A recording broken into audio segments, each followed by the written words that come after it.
guys, this is Carl at AllBrand Caravan Centre.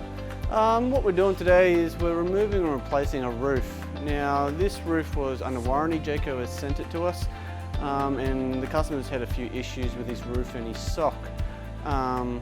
So what we've done is we've removed this roof of the caravan next door, and we've got the new roof here, as you can see. So we've just taken the existing stuff off this roof that's not already on the new roof, and we're going to transfer that onto the new roof.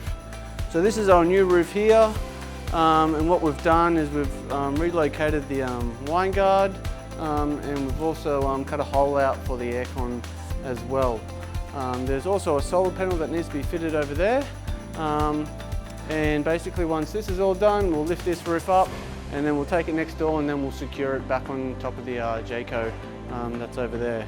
But look guys, if you guys have any comments or any questions, look, just leave them in the comments below, and thanks.